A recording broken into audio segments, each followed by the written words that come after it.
The year is 1997. And all across Asia, countries are falling. First, Thailand. The Thai baht collapses in July. Over half its value, gone. The stock market follows. Then the banks. Then the jobs. Then the hope. Then Indonesia. The rupiah plummets from 2,000 to the dollar to 16,000 to the dollar. Jakarta burns. There are riots in the streets. Then South Korea, the 11th largest economy on earth. Its currency is attacked so viciously that ordinary Koreans line up outside banks to donate their gold jewelry. Wedding rings. Family heirlooms. Gold teeth. They melt it all down to try to save their country. One man is behind all of this. His name is George Soros. Soros is 72 years old. Hungarian-born. American by choice. He is the most famous hedge fund manager in the world. In 1992, he made $1 billion in a single day by betting against the British pound, earning the nickname the man who broke the Bank of England. But Soros is not just a trader. He is a 33rd degree Freemason at the highest level. In Freemasonry, 33rd degree members are not called members. They are called inspectors general. Grand masters. The elite of the elite. This is not a secret. It is documented. What is less documented, but equally well-sourced, is his relationship with the Central Intelligence Agency. For decades, Soros' investment decisions have aligned with American foreign policy objectives with a precision that goes beyond coincidence. His hedge fund, Quantum Fund, has been described by analysts and insiders as a financial weapon. When a government refuses to cooperate with Washington, Soros shows up.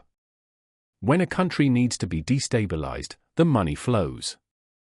In 1997, his target was Asia. The mechanism is brutally elegant. Soros identifies a country with a currency peg, a fixed exchange rate to the US dollar. He borrows massive amounts of that currency. Sells it. The market panics. The peg breaks. The currency collapses. And Soros, having already bet billions on the collapse, collects his winnings while buying up the country's assets at fire sale prices. Thailand fell in weeks. Indonesia in months. South Korea barely survived. And now, the target was Hong Kong. But Soros had a problem he hadn't faced in Thailand, Indonesia, or South Korea. Hong Kong was no longer a British colony. On July 1, 1997, the very month the crisis began, Hong Kong had been returned to China. And China was not going to let its newest, shiniest city be stripped for parts by a 72-year-old Hungarian-American with a hedge fund and a Freemason membership card. China had a secret weapon. And it had been building that weapon for 12 years, while the British were busy sabotaging everything else. In 1985, Chinese negotiators inserted a clause into the Sino-British Joint Declaration that almost nobody noticed at the time. It said that from 1985 until the handover, all revenue from Hong Kong land sales would be placed in a special fund. A trust. Untouchable by the British. Held in escrow by Beijing. Think about the foresight this required. In 1985, 12 years before the handover, before anyone had heard of George Soros, before the Asian financial crisis was even imaginable, someone in Beijing looked at the deal and said, the British are going to sell off every inch of Hong Kong land before they leave. We need to lock that money up now. And they did. For 12 years, every land auction, every property transaction, every square meter of Hong Kong's famously expensive real estate, the proceeds went into this fund. The British couldn't touch it. The colonial government couldn't borrow against it. It sat in Beijing. Accruing. Growing. By July 1, 1997, the fund held 197 billion Hong Kong dollars. Combined with Hong Kong's own fiscal reserves, another 90 billion, China had nearly 287 billion Hong Kong dollars ready to defend the currency. When Soros attacked, he expected to find a Hong Kong drained by 12 years of British sabotage. A weakened financial system. A government with no ammunition. Instead, he found a fortress. The Hong Kong Monetary Authority did something no other central bank had dared to do: they fought back. Not with words. Not with interest rate hikes. They went into the stock market and bought everything. With Beijing's explicit backing, they spent over 118 billion Hong Kong dollars purchasing stocks and futures. They broke Soros' short position.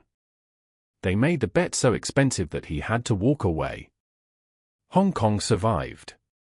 The only target in Soros' 1997 Asian tour that didn't collapse. But there's a loose thread in this story. Something that doesn't quite tie up neatly.